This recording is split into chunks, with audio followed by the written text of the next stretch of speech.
গল্পের শুরুতে বিনু রুক্মিণীকে বলছে আজ সকাল থেকে ওই বাড়িতে যা যা ঘটনা ঘটেছিল সবটা নাটক ছিল।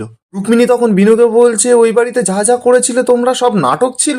কৃষ বলছে হ্যাঁ সব নাটক ছিল, আর শুধু বিনু একা নয় আমিও নাটক করেছিলাম। আসলে বিনুরা যখন অনুষ্ঠান শেষে বাড়িতে ফিরছিল তখনই গাড়ির মধ্যে বিনু কৃষকে সমস্ত ঘটনাটা খুলে বলেছিল। কৃষও তাই বিনুর পক্ষে সাপোর্ট দিয়েছিল। তারা দুজন প্ল্যান করেই এসব করেছিল। এবার বিনু রুক্মিণীকে বলছে আমি শহরে বাবুকে বলেছিলাম যে শহরে বাবু সকলের সামনে যেন আমাকে তাড়িয়ে দেয় আর নাটকটা এমন ভাবে করে যাতে তুমি বিশ্বাস করো যে তুমি জিতে গেছো। রুক্মিণী তো তখন বুঝতে পেরেছে যে ও ধরা পড়ে গেছে। তখনই রুক্মিণী বলছে যে ক্রিস তুই বিশ্বাস কর আমি এসব সত্যি কথা একটাও বলিনি, আমি সব মিথ্যে কথা বলেছি এগুলো। ক্রিস তো রুক্মিণীর কোনো কথা শোনে না। রুক্মিণী তখন চলে যায় মোহিনীমার কাছে। মোহিনী বলছে আন্টি আপনি আমাকে বলুন না আমি কিছু করিনি। তখনই রুক্মিণী আস্তে আস্তে করে মোহিনীমাকে বলছে আমার পাশে দাঁড়ান আন্টি এখন, নাহলে কিন্তু আমি ফাঁসলে আপনাদের সবাইকে নিয়ে ফাঁসবো। মোহিনীমা তখন রুক্মিণীকে আস্তে আস্তে বলছে খবরদার রুক্মিণী তুমি যদি এই ভুলটা করো তাহলে আর তুমি কোনোদিনও ফিরতে পারবে না। তখন পুলিশ অফিসারদের বলছে অফিসার আপনারা সব প্রমাণ পেয়ে গেছেন তো, তাহলে এবার ওনাকে নিয়ে যান এখান থেকে। রুক্মিণী তখন ক্রিসকে বলছে ক্রিস তুই আমাকে ক্ষমা কর, আমি তো তোর বন্ধু, তুই বল তুই আমার সঙ্গে এটা করতে পারবি। ক্রিস বলছে যে তুই বন্ধু, তোকে আমার বন্ধু বলে ভাবতে ঘেন্না করছে। আমি এখন বিশ্বাস করি যে ভগবান আমাকে বাঁচিয়ে নিয়েছিল, ও যেই কারণে তোর সঙ্গে আমার বিয়েটা হয়নি। এরপর রুক্মিণী বিনুর কাছে গিয়ে বলছে বিনু আমি তোমাকে ছাড়বো না, কিছুতেই তোমাকে ছাড়বো না, আর এটা রুক্মিণী সেনের প্রমিস। এরপর রুক্মিণীকে ক্রিস পুলিশের হাতে তুলে দেয়। এরপর বিনুরা তো নিজেদের বাড়িতে সবাই ফিরে আসে। বিনু ঘরে ঢুকতেই মোহিনীমা নাটক করে বরণডালা সাজিয়ে বিনুকে বরণ করে ঘরে তোলে। নাটক করে বিনুকে বলছে বিনু তোমার জন্য আজকে একটা অশুভ ছায়া আমাদের পরিবার থেকে সরে গেছে। আমি বুঝতে পারিনি এতদিন দুধ কলা দিয়ে রুক্মিণীর মতন একটা কালসাপ এই ঘরে পুষেছিলাম। তুমি এই বাড়ির যোগ্য লক্ষ্মী।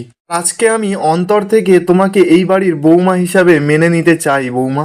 বিনু তো কথাগুলো শুনে খুব খুশি হয়। এরপর মোহিনীমা তো বিনুকে বরণ করে ঘরে তোলে। এদিকে মোহিনীমা তো মনে মনে বলছে কিছুক্ষণ পর যত হাসি তত কান্না, বিনু তুমি যত আলো ততই অন্ধকার তোমার জীবনে নেমে আসবে। এই আনন্দ দুদিনের বিনু, গা ভাসিয়ে নাও যতটা তুমি আনন্দ করতে পারো, কারণ এবার এমন মরণ ফাঁদ আমি পাতবো যে ফাঁদ কেটে তুমি জীবনে বেরোতে পারবে না। এরপর কিছুক্ষণ সময় কেটে যায়। সেই অনুষ্ঠানে সুস্মিতা আর সাহেব বলে যে সেলিব্রিটি দুটো এসেছিল তারা তো বিনুর জন্য কিছু একটা গিফট পাঠায়। বিনু তো সেই গিফটটা খুলছে আর সবাইকে বলছে যে সেদিন যদি ওরা দুজন না থাকতো তাহলে যে আমার কি হতো, আমি তো মনে হয় এখানে দাঁড়িয়েই থাকতে পারতাম না এতক্ষণ। আসলে সেদিনে রুক্মিণীর কথাটা আড়াল থেকে সুস্মিতা দি আর সাহেব স্যার শুনে নিয়েছিল, নিয়ে এসে আমাকে খবরটা দিয়েছিল যে একজন শুটার আমাকে মারতে আসছে, আর তারা দুজন আমাকে একটা বুলেট প্রুফ জ্যাকেট দিয়েছিল, যেই জ্যাকেটটা পরেই তো আজকে আমি বেঁচে গেছি ওই গুলির হাত থেকে। মিনিমা তখন সমস্ত কিছু শুনে মনে মনে বলছে এই মেয়েটা যেন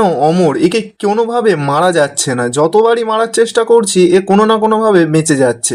পর বিনু সুস্মিতা আর সাহেবের দেওয়া সেই গিফটটা খুলে দেখে যে তার ভেতরে একটা খুব সুন্দর শাড়ি রয়েছে। এটা দেখে বাড়ির সকলের তো খুব পছন্দ হয়েছে।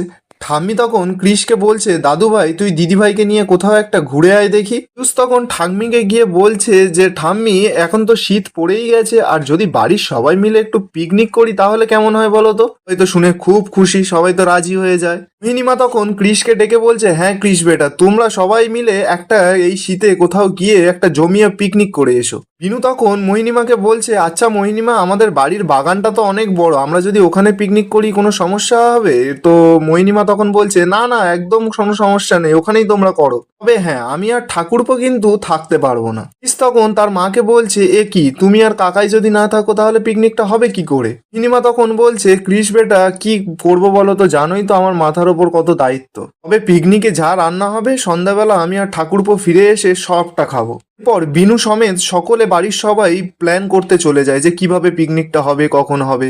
এরপর কয়েকদিন কেটে যায়, বিনুদের পিকনিকের দিন চলে আসে। দেখা যায় বিনু তাড়াহুড়ো করে রান্নার সবজি কেটে যখনই যেতে যাবে তখনই তো ক্রিসের গায়ে ধাক্কা লাগে। ক্রিস বিনুকে বলছে তুমি দেখে চলতে পারো না? বিনু তখন বলছে আপনিই তো এসে আমার গায়ে ধাক্কা মারলে। তখন ক্রিস বলছে দেখো সকাল সকাল ঝগড়া করো না। বিনু বলছে আপনি সরে যান তো, আমি আপনার সঙ্গে ঝগড়া করতে চাই না। তখনই তো সেখানে পায়েল আর আয়ুষ চলে আসে, এসেই বলছে দাদা ভাই সকাল সকাল কিন্তু রান্না বসালে চলবে না, আমরা একটা গেম খেলতে চলেছি। ক্রিস বলছে কি গেম বল?